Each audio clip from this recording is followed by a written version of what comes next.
Maybe you're not a bad player. Maybe you're just in a terrible environment with a terrible coach who has no clue what he's doing, or a coach who plays a very specific system that you don't fit into, or at least that he doesn't think you fit into.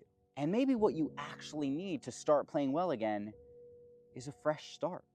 And listen, I'm not saying that it's your coach's fault if you're sitting on the bench, or if you're playing but not playing well because you're playing in what you think is the wrong position, or your team is playing the wrong formation or something. 99% of the time, if you're not playing or not playing well, that's your fault.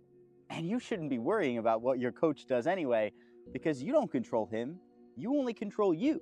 But if I learned anything during my career, it's that if you're in an environment that you know is terrible for you, and you're playing for a coach who destroys your confidence every time you go out onto the field, and you're playing with teammates who are making you fall out of love with football and start hating it instead, and you sit in that terrible environment for a season, or 2 seasons, or 3 seasons, then that terrible environment will make you a terrible player.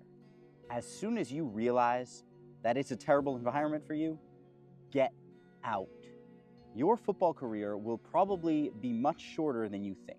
For 99% of players, that is the case. I know we're all watching Messi and Cristiano Ronaldo and thinking we're going to play until we're 40, but it's not going to happen. And you will waste enough time in your career in a terrible situation when you don't realize that it's a terrible situation. When you realize that it's a terrible situation, get out.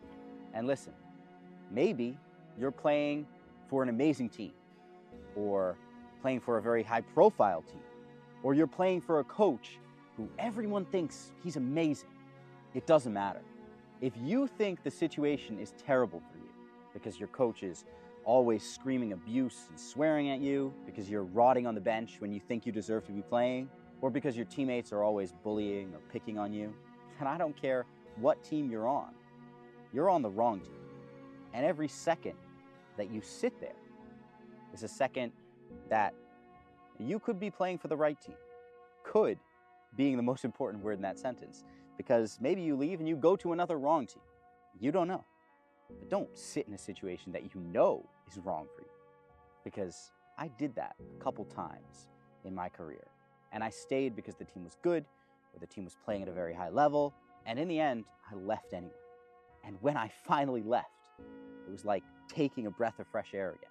All of a sudden, I could play again. And I mean, that's what I see Anthony doing right now.